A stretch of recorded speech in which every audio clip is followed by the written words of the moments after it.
here's the big clue when you're filling out these kinds of questions. You're responding to these kind of questions. Realize that your brain is going to be going through a process of just growing.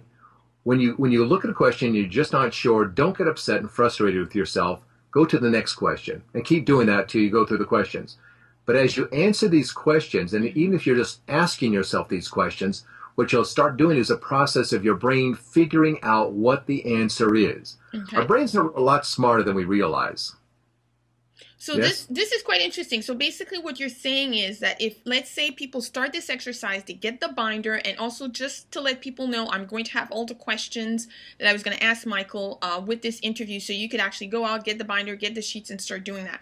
So if somebody starts, write their question, and there's nothing that comes to their mind, it's completely blank, they should actually not get frustrated. They just sort of let it be for a bit and let the brain do what it's supposed to do, and eventually that answer will pop to them sort of in a more natural way. Is that what you're saying? Yeah, I am. In fact, what you'll notice is you'll probably find yourself as you go through the questions, either you'll have a short answer, maybe a little bit of an answer. Sometimes some people will have longer answers. But as you do it day after day, if you go through this process and answering these questions for about a week, okay, give yourself about a week to actually answer these questions and put down all the thoughts that you have, all the feelings that you had, all the notions, all these different responses that you have.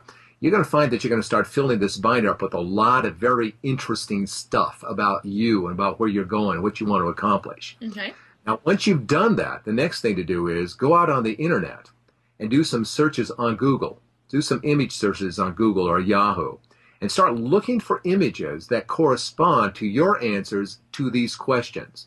Print out those pictures and then stick those pictures into your binder. Okay. So now what you're doing is you're actually beginning a process of figuring out what you're all about and what your business would be all about, because you've got a combination of words, and words are important.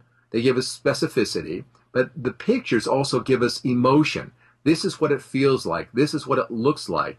So I've got both things going on here. I can describe what it is in words, so I can talk to myself. I can, elaborate on words about it, and I can also talk to other people about it. But then there's also the feeling part of it, the part of what it is you see, what it is that you're after, what connects to you emotionally about it. Pictures are a great way to connect to your emotions, just like music is. Mm. Lucas, when he was writing Star Wars, whenever he writes scripts, one of the things he does is he goes and figures out what music goes along with this scene.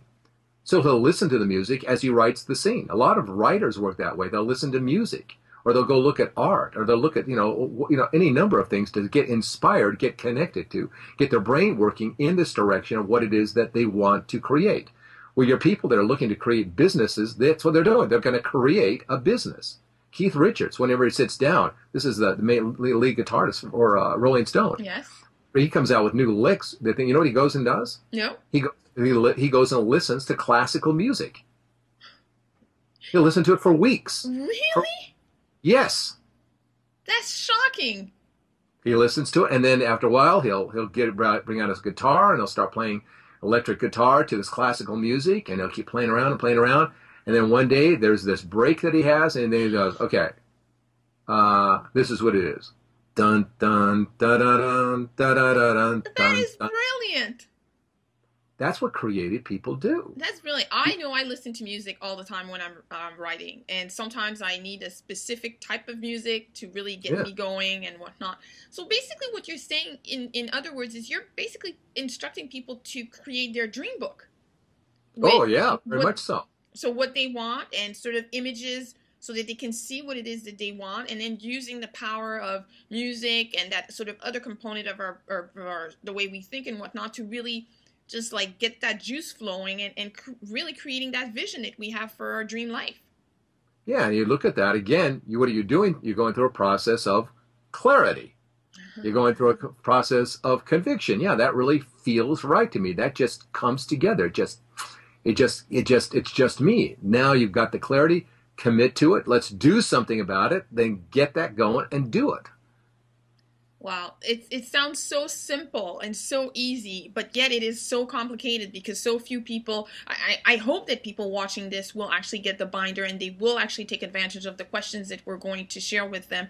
But I know that a lot of people won't, unfortunately. Well, here's why they won't, Crecia. Here's why they won't.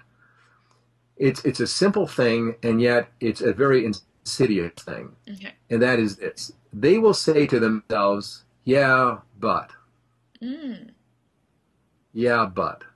And that what follows the yeah, but is this. Yeah, but that works for other people. Yeah, but that wouldn't work for me. Yeah, but I could never do that. Yeah, but, whatever. It's whatever story we've come up with that basically we've excused ourselves in our lives about how come we don't.